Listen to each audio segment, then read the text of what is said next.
Iran Israel యుద్ధం ప్రభావంతో పలు దేశాలు ఇప్పటికే పెట్రోల్ డీజిల్ ధరలను పెంచాయి. కానీ భారత్లో మాత్రం ఇప్పటివరకు ఆ ప్రభావం లేదు.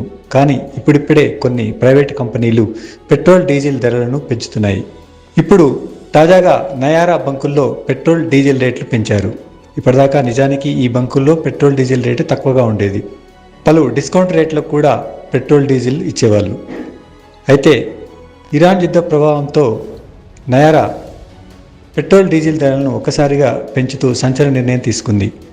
అంతర్జాతీయ మార్కెట్లో ముడి చమురు ధరలు మండుతుండడంతో లీటర్కు పెట్రోల్పై ₹5, డీజిల్పై ₹3 రేటు పెంచేశారు. స్థానిక పన్నులను బట్టి కొన్ని రాష్ట్రాల్లో ఈ పెరుగుదల లీటర్కు ₹5.30 వరకు కూడా ఉంది.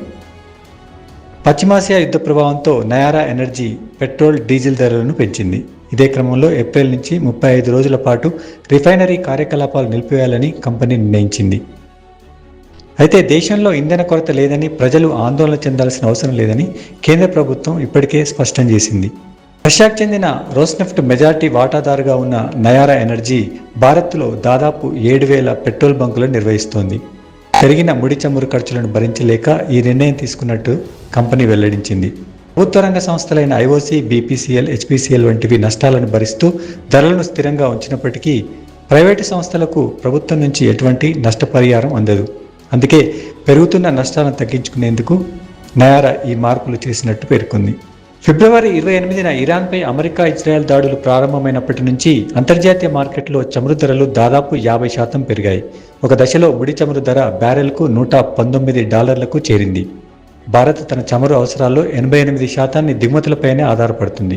ముఖ్యంగా హార్మోజ్ జలసంధి గుండా వచ్చే రవాణాకు ఇరాన్ ఆటంకాలు కలిగిస్తుండడంతో ఇన్సూరెన్స్ కంపెనీలు వెనక్కి తగ్గడంతో సరఫరా వ్యవస్థ దెబ్బతింది.